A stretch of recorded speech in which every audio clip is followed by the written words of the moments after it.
Well, it's late enough for late night Lombardi, especially since you just see all of this Trey Lance stuff just endlessly circulating around Twitter, Instagram, whatever social media you use. I'm sure it's on TikTok too. I technically have a TikTok. I don't necessarily run it, but I'm sure it's everywhere. The Trey Lance noise, you can't escape from it. And it made me sit down and do a live just so we could talk about something else. But of course, first I'm going to address it. There are three reasons behind the Trey Lance nonsense right now.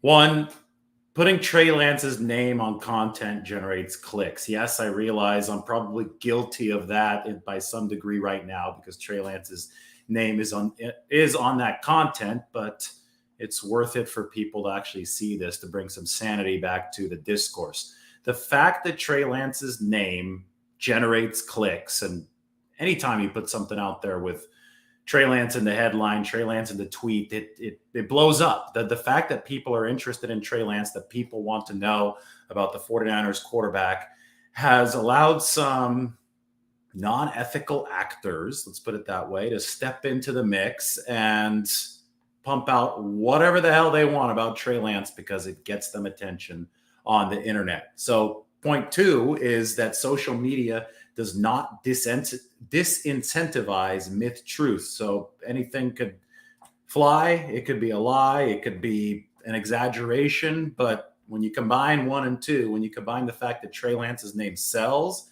and the fact that it doesn't matter what you say, well, then you could start coming up with stuff like, what was it? Arm endurance. I don't even know what it was today.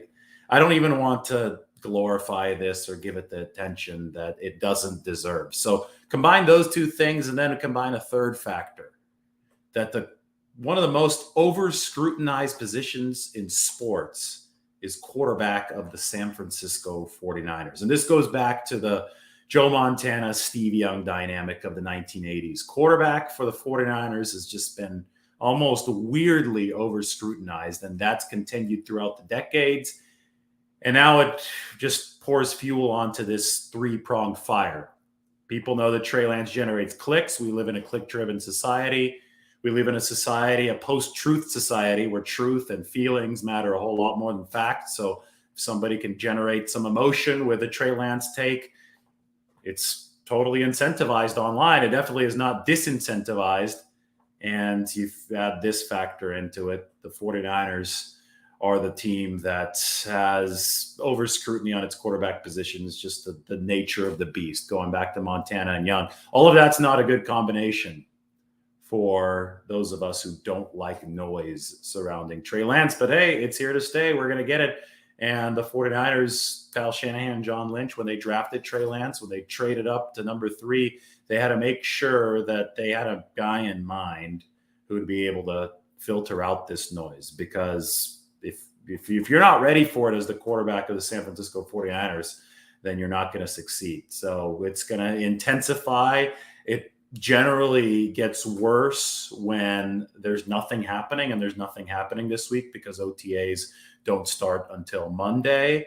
And there's not going to be anything happening throughout pretty much all of July until training camp. And then even during training camp, there's going to be a rush to get content out, right? So expect the noise to amplify throughout the next few months. You will not stay sane as a 49ers fan, 49ers reporter, anybody who follows the 49ers over the next few months if you don't know how to filter out fact from fiction. And obviously, Trey Lance would not stay sane and would not play well, would not have a chance to succeed if he didn't know how to distance himself from what's going on. So the 49ers, I think, picked a player with a certain level-headed personality. And Trey Lance definitely has that, who's right up here, right? Who's able to not live in what is being shouted around him. Because if you can't do that as the quarterback of the San Francisco 49ers, you will succumb to the ridiculousness that we see online right now. Anyway, I promised that I wouldn't talk about this for more than a few minutes. It's been 4 minutes and 40 seconds. So why don't we move on to Q&A? Maybe I answer some Lance questions, but I'd prefer not to. I'd prefer to talk about some real 49er stuff. So I will take this off of the screen. We'll move it to Late Night Lombardi Q&A, bring some good questions. I have brought the water. And I'm going to pop these open and we'll get going with this.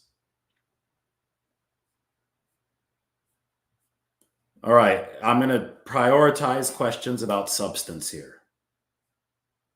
So bring them. Questions about substance.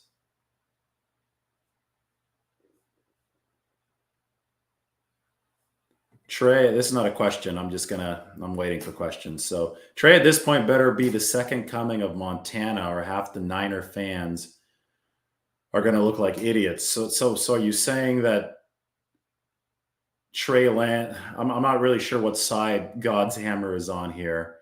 At the end of the day, Trey Lance is going to be Trey Lance, and that's what all this noise does to really, I think, even take away enjoyment of the game. Is it creates these warped expectations that nobody in NFL locker rooms has, nobody surrounding football actually has.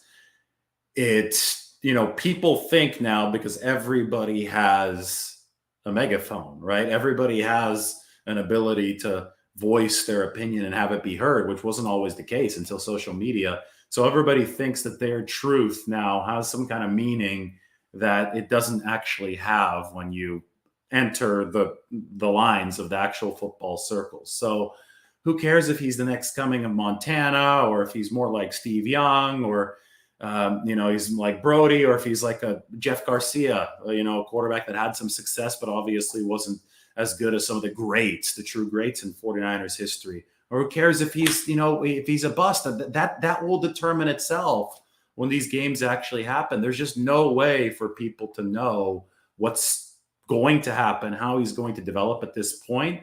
And the fact that they could tweet what they think is going to happen or what they want to happen doesn't actually ascertain that that's some sort of legitimate truth in this whole discourse.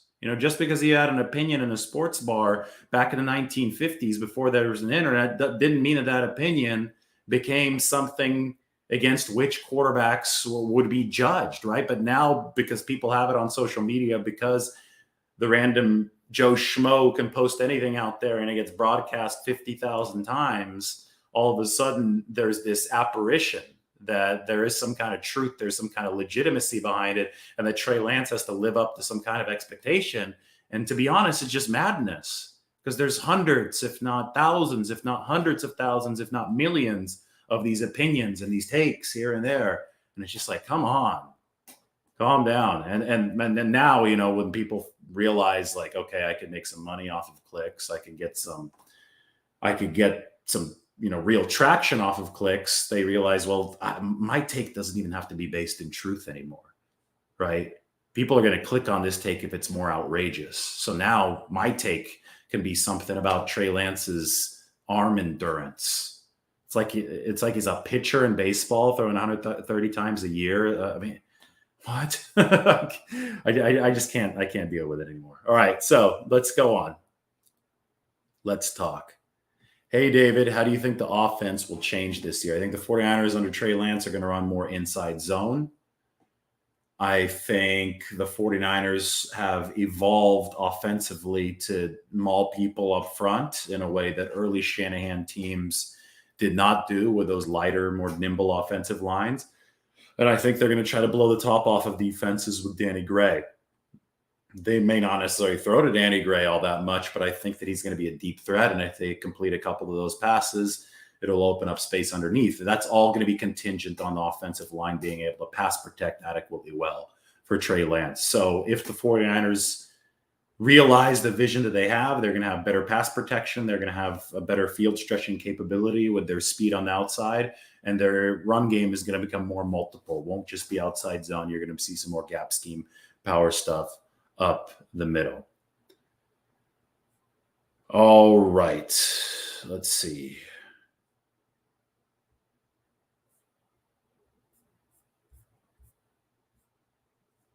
Do you think they're just scrutinizing Trey because the front office gave up so many picks for Trey? Seems like they're trying to get into his head so that he does fail. I don't think that there's.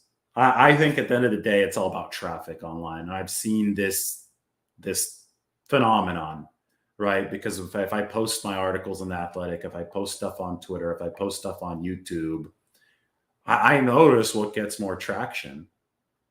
I'm really fortunate to work at a place like the Athletic where we're going for the meatier, in-depth stuff to where we don't try to actively chase every permutation of every single possible headline. So we're actually trying to go for substance, right? But I think it's just a sign of the times that people are going to want to over scrutinize that what gets them attention. And I think it's as simple as that. The reason that Trey Lance does generate attention is because the 49ers did invest so much in him. Yes. So in a way, they invited some of this attention, but the 49ers are just trying to do what's best for their football team. The 49ers are trying, I've explained this so many times, with Trey Lance, they tried to acquire a quarterback who merges the pocket passing precision that Kyle Shanahan needs to run his scheme at its most efficient possible level with new age running mobility, right?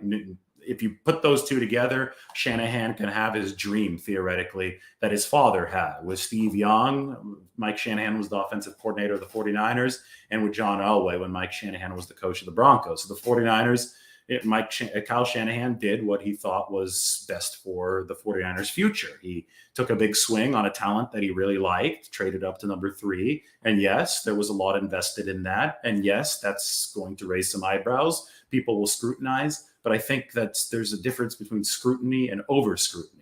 I think that the over scrutiny, I think where we've gone off the deep end is because of how things are set up now with the social media and, the anything goes. It doesn't have to be true. Let's just get clicks kind of laissez-faire attitude of everything moving forward. So I think it's just important for us to be intelligent consumers of information, right? Because there's so much out there. There's so much flying out there. Let's just be smart with what's coming in. And that's why I try to do these lives and I try to answer as many questions as possible, because I think that if we are thoughtful and we discern the information coming in and we delve deeper into stuff in a way that's scrutinizing and not over scrutinizing, then I think we'll have a smarter overall outlook at the end of the day on Trey Lance and the 49ers as a whole.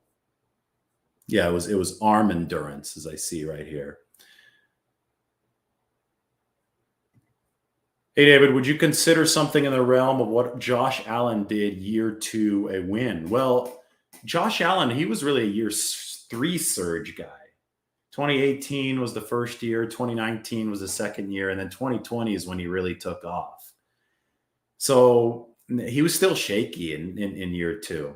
But the 49ers are armed around Trey Lance, right? They should have a really good defense this year. The special team should be better. You would hope that they have some sort of running game.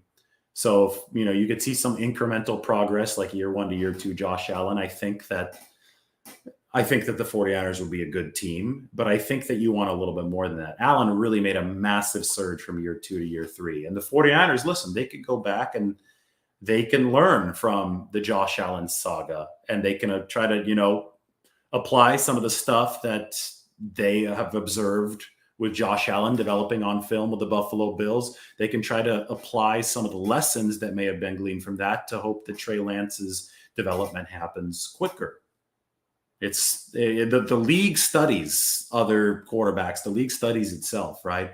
And I'm sure that the 49ers have studied the case of Josh Allen as they try to develop Trey Lance. We always talk about the Patrick Mahomes model. He sat on the bench for a year behind Alex Smith while Josh Allen started right away, but he was shaky there for a couple of years before he really turbocharged in year 3. And the 49ers probably want to take lessons from both of those models, because Trey Lance is a unique case, but he does have some characteristics of both of those guys. And there's probably going to be characteristics from other guys that the 49ers want to apply, but they do know that they have prodigious physical talent in Trey Lance. I'm sure that they like what they have as far as mental makeup goes.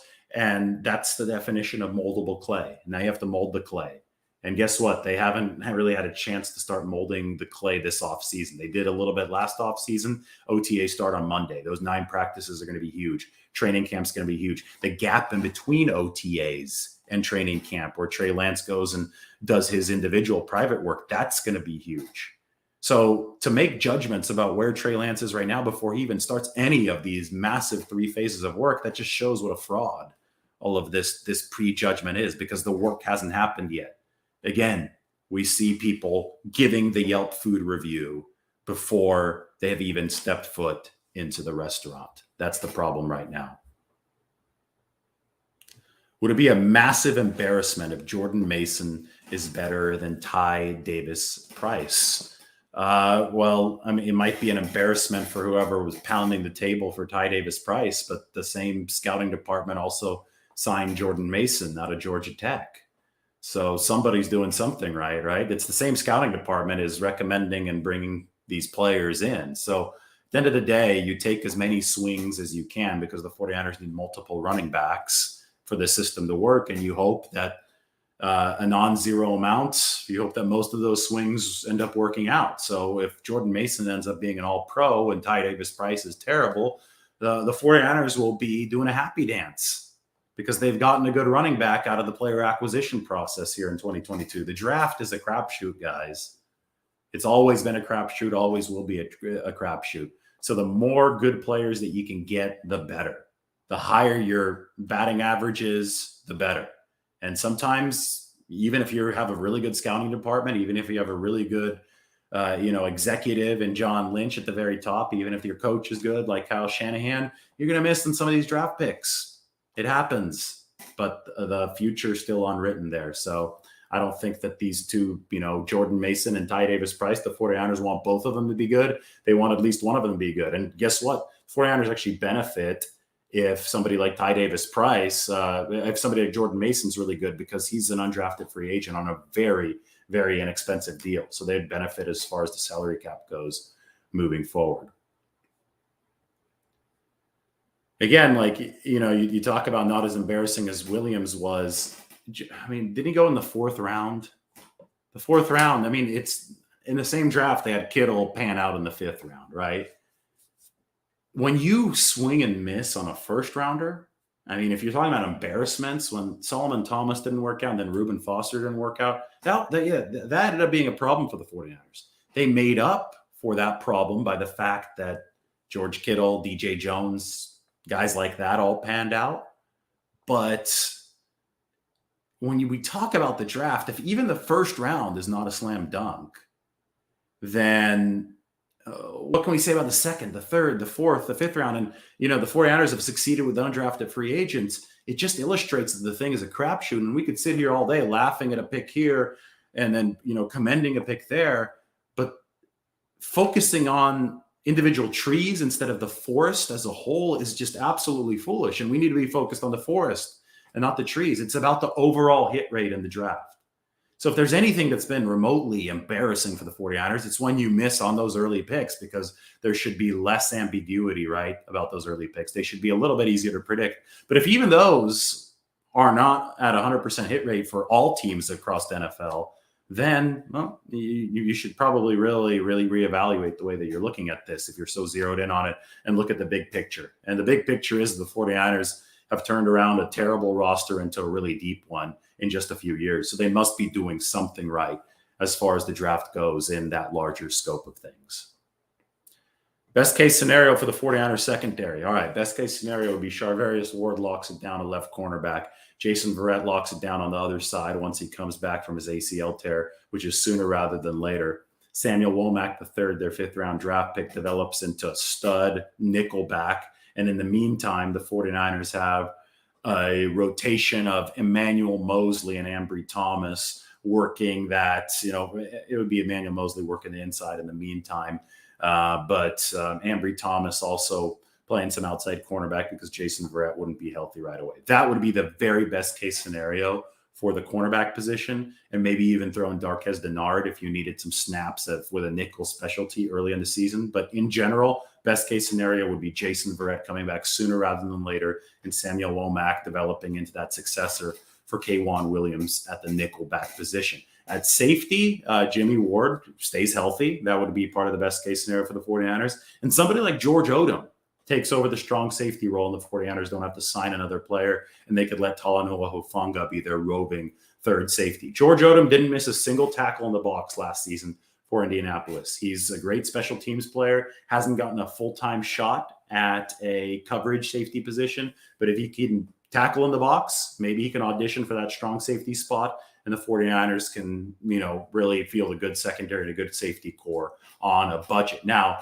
another part of that best case scenario could be that Tarvarius Moore comes back from his Achilles tear and shows up and just starts balling out the way that he did. And you remember that game against the Patriots in 2020 before Tarvarius Moore got hurt the following offseason?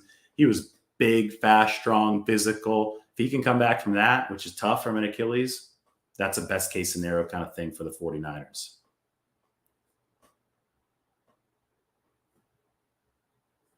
Do you think it's possible or even likely the team could still sign a free agent if Alex Mack retires? It's absolutely possible because J.C. Tretter is still out there. So, he's a center that would fit the 49ers scheme. Outside zone center, smart guy, president of the NFLPA. Alex Mack is the treasurer. We know the 49ers like their smart candidates for center. Nick Zakel is sports analytics draftee out of Fordham. Donovan West, smart player. Alex Mack, obviously. Cal, Brainiac. I'll give out a shout out to Cal, even though I went to Stanford. So if they need a vet, though, if they want somebody who's, not a rookie, who's already processed NFL defenses, led NFL offensive lines, it's totally possible they go veteran route with J.C. Tretter. Now, don't discount Jake Brendel, because Jake Brendel's on this roster and he's been learning for a while. He's a veteran. He's played, for other teams before the 49ers, and the 49ers really seem to like him at that center position. Is Tart a goner for sure? I wouldn't say for sure. I think the 49ers are evaluating where Tarvarius Moore is at coming off the Achilles. They're going to evaluate what George Odom looks like. These OTAs are going to be a big deal, guys. For Trey Lance, the 9 practices, he's got to make a lot of progress, but also you got to figure out what's going on at safety. You got to figure out how the rotations work at cornerback.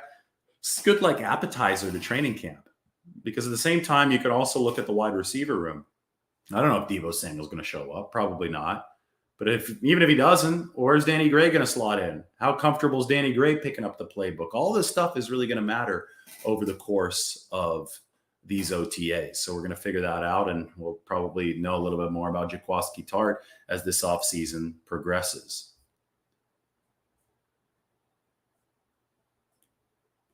Let's see some more questions, guys. Who's your most favorite all-time player? Steve Young is my most favorite all-time player. I actually wrote an article about that on The Athletic. I'm going to pop that up for you guys. Let's get this right here.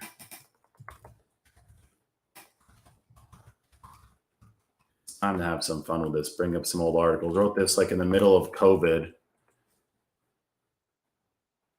And the headline is right here: why Steve Young was my favorite player and how that's come full circle. Okay, so I'm going to share the screen.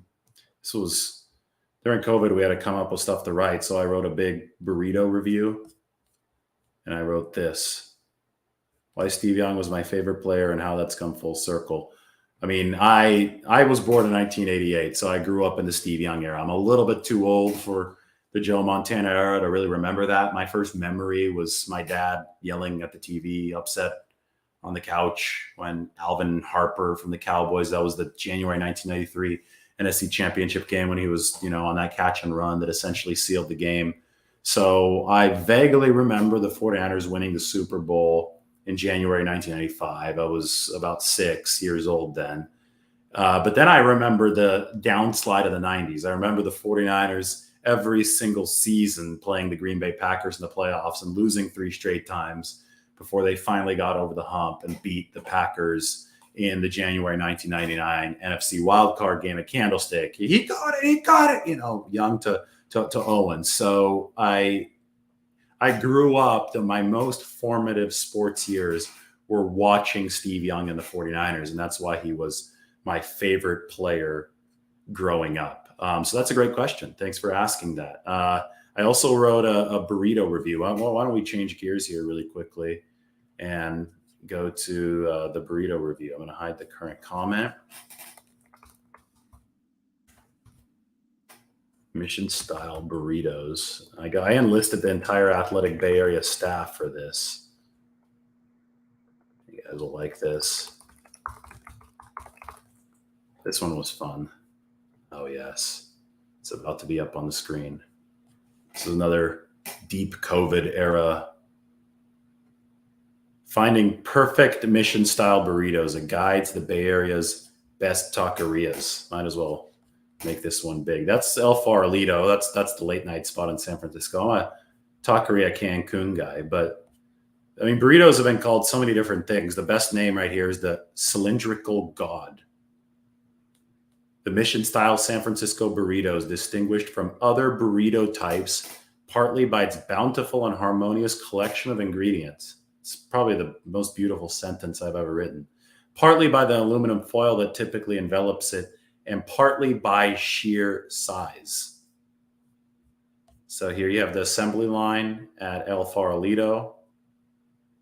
See the guys working on the burrito, adding the avocado, rolling up the foil.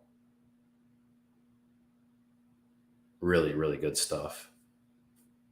And then you could scroll further down. I mean, I took all the videos at El Farolito, but I'm a Cancun guy. Taqueria Cancun.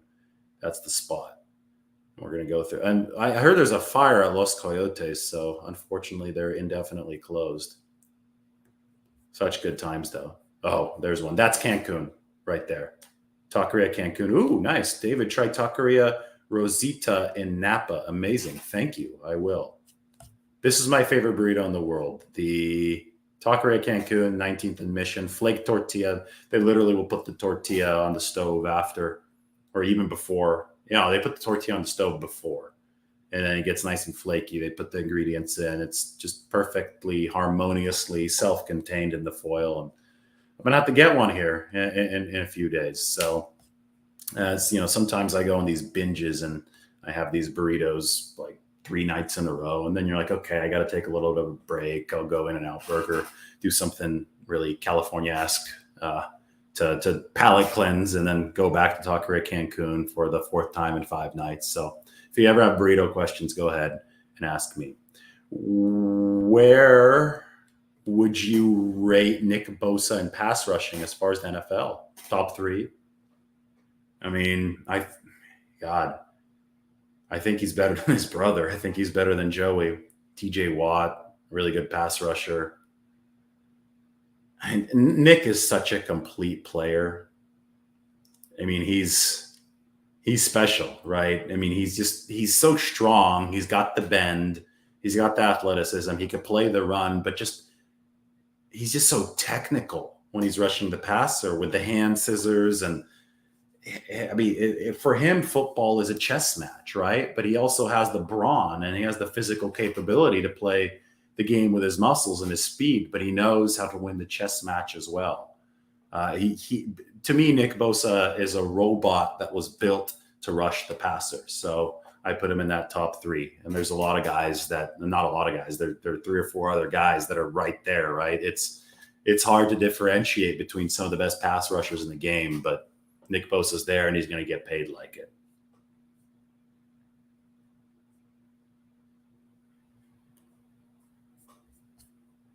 All right. Good questions today. I think Justin Smith is stronger than Nick Bosa. Justin, you have to be stronger to play on the inside. You have to move better to play on the outside of the defensive line. So Cowboy was, supernatural kind of strength. I mean, this guy is absorbing double teams on the interior.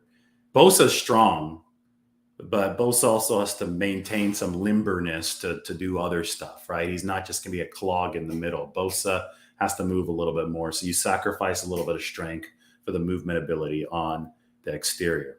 Everybody talking about In-N-Out. Mike is talking about subscribing. Yeah, everybody hit the subscribe button. Everybody hit the like button.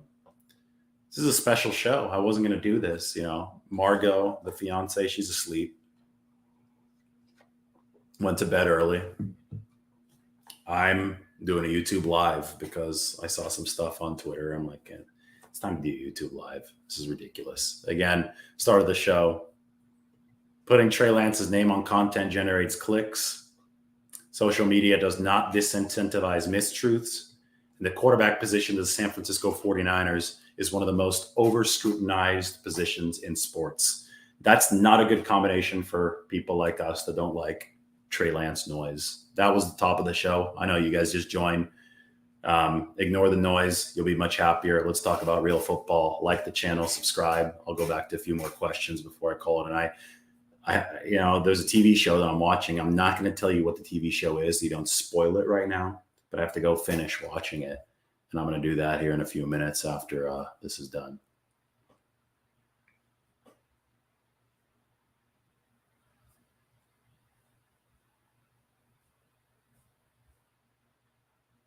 Do the 49ers need a tall wide receiver in their offense? They don't need one. They could use one, but they don't need one in the sense that they're going to take up a roster spot at receiver for somebody just because he's tall. You still have to be able to move. You still separate. You still have to be able to block. So they can't just get a lanky guy who's not going to be able to block anybody or is not going to be able to separate. If you could do what's important to Kyle Shanahan, which is separate and block first and foremost, then if you're tall, that's a great bonus. Okay, and maybe we can throw you a sideline fade every once in a while. Juwan Jennings is not playing because he's 6'3". Juwan Jennings is playing because he's a dog, right? Juwan Jennings is playing because he's physical. He's got good hands. He can grab the football. The height is the added bonus with Juwan Jennings. So they have that guy. But that's not what earned him a spot on the football field. He had to be a dog first. The height's the added bonus. So look at it in that direction. That's how Kyle Shanahan prefers it. Gray is not 6'1". He's about 5'11". The SMU listed him as much taller than he actually is. He's about 5'11", but he's got some wiry strength. So I don't think he's going to be a blocking liability, but he's here for his speed. He's here for his speed. Tight end room. Obviously, you have Kittle. Dwelly, is back, but he was usurped by Charlie Werner on the depth chart. They just signed Troy Fumagalli. He tried out for them this offseason. Fumagalli he's going to be a blocker. He's 6'6", 250, NFL vet, been around for a few years. If they can pick up a number two that's a little bit more prolific, maybe something happens trade-wise or there's a street free agent floating around there on the street around training camp. Maybe the 49ers do it. I mean, it has been a Shanahan dream to pair Kittle with somebody really, really competent in the pass game, see Jordan Reed, but they were rarely healthy simultaneously back in 2020, so it didn't work out.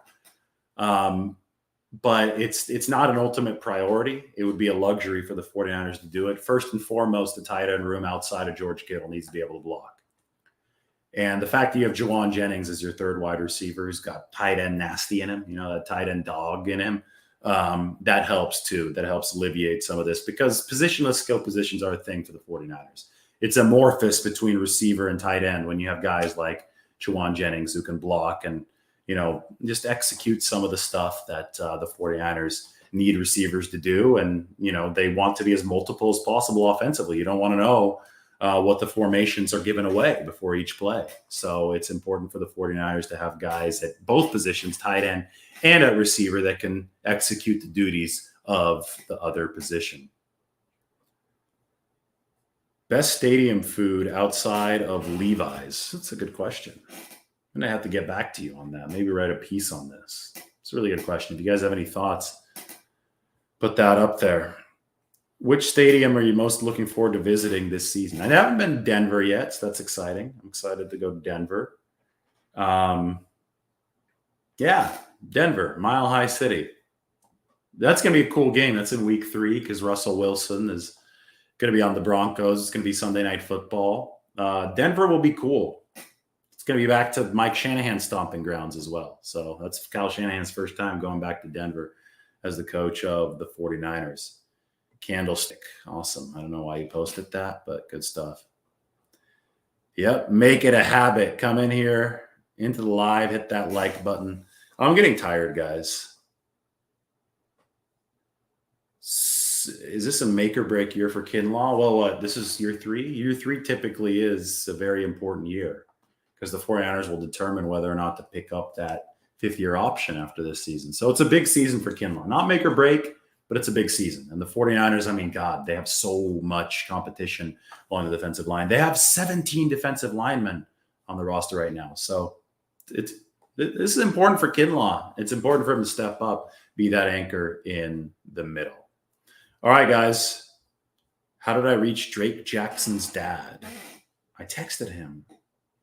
Easy. He texted back, and it was good. Hope you guys enjoyed that. Hope you guys enjoyed the piece on Drake Jackson. I know that I have quite a few of you on board right now, so why don't I just pop that up to finish the show? Drake Jackson's journey to the 49ers began with the tutelage of his father, Dennis. And that is right up there for you. There it is. There's Drake. Here's Drake doing some curls at age 4. And here is Drake and his dad, Dennis. It was good stuff. Very good stuff. So go ahead and check that out. I'm going to put the link in the comment section. Yes, I have met Steve Young. I've done a lot of big pieces with Steve Young. That's been a lot of fun. My favorite piece that I've done with Steve Young is right here. Steve Young. There's been a lot of them, but this one takes the cake. This was really cool for me to do. Even though I was only probably 5 months old at the time. Yeah.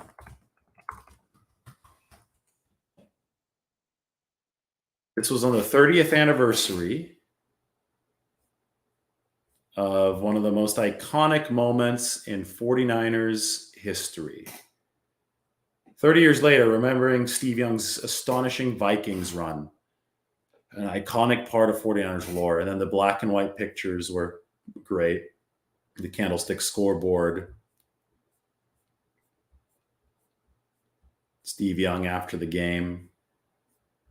That was really cool. So that was one of the neat stories I got to do. And I've written about the 49ers Packers rivalry. I've written about the 90s, the 49ers Cowboys rivalry of the 90s. Gotten to do all that stuff. And Steve Young has helped me a lot in making all of that content. So it was really neat. All right, everybody hit the like button. Everybody make sure that you subscribe to the channel. This was a special late night Lombardi. So I hope that you give us the support that we so deserve. That's a good way to finish. All right, I'm tired, guys. I'm going to take off. Everybody take care. Like and subscribe. And remember, don't listen to that outside noise. Stay focused. Move forward. You're going to enjoy the football a whole lot more if you pay attention to the stuff that has substance instead of the stuff that's just all noise. Bye now. Good night.